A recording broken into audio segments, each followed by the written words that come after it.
అయితే నేను ధ్యానంలోకి వచ్చిన కొత్తలో ఎట్లా ఉండంటే, నేను ధ్యానం చేస్తున్నాము, నాన్ వెజ్ మానేయమంటే, సరే 1 ఇయర్ మానేద్దాంలే. మీ ఫ్రెండ్ ఇప్పుడు అన్నావు చూడు, 1 ఇయర్ మానేసి మళ్ళీ నేను అట్లా అనుకునే మొదలు పెట్టినా.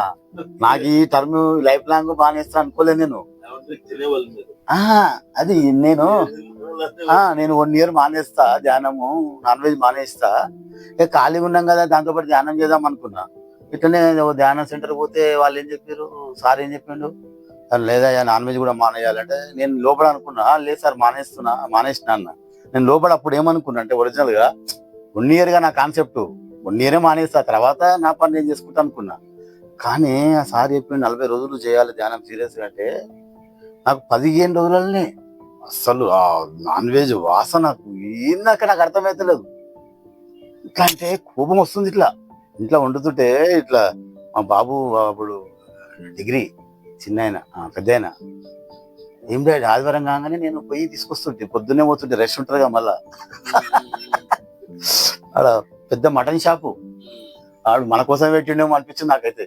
వాడు పొద్దున్నే 2 షట్టర్లు పెద్ద షాపు, వాడిని నేను పరిచయం చేసుకున్నా. మళ్ళీ మంచి ఇవ్వాలా మనకని, మటన్ మంచి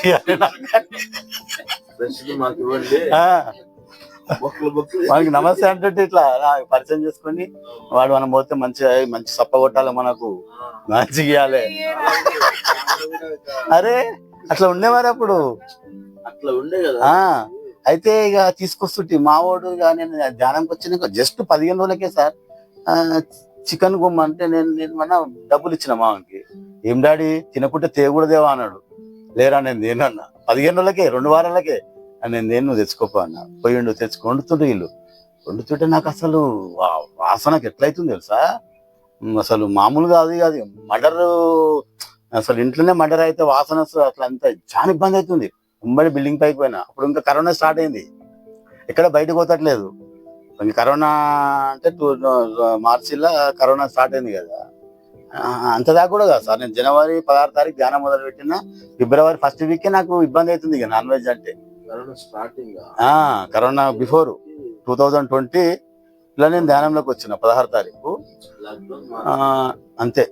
మళ్ళీ నాకు 15 రోజులనే సార్ ధ్యానంలోకి వచ్చి అప్రిషియేట్ చేసిండు, ఓకే ప్రొసీడ్ అని. నాకు అర్థం కాలేదు, కలనా ఇది లేకపోతే ఊహించుకున్నా కానీ అది 100% నాకు సార్ వచ్చింది. ఇక అప్పటి నుంచి నాకు ఇక అసలు నాన్ వెజ్ అంటే ఇక అసలు ఇంట్లో చిర్రలాడిపోతున్నా. పైకి వెళ్ళిపోవడం, లేకపోతే బయటికి పోయి మధ్యాహ్నం అట్లా 2 గంటలకు 3 గంటలకు వచ్చి అంత క్లీన్ చేసినాక నాకు వండితే తింటుంది. ఇక అప్పుడు మా మేడం చెప్పిన, చూడమ్మా ఇది నాకు మనకి ఇద్దరికి యుద్ధాలు అవుతాయి, నువ్వు కూడా ధ్యానం చేయాల్సిందే, నాన్ వెజ్ మానేయాల్సిందే, ఇది నాలో ఉన్న ఫీలింగ్ అంతా చెప్పినా మేము అని ఒప్పుకుందిలే. నాకు ఒక వారం టైం అన్నది, వారం టైంలోనే ఇక పిల్లలతో ఉంది గోస. ఇక మేమిద్దరం ఒకే అయిపోయినాం, పిల్లలతో ఉంది కథ ఇక.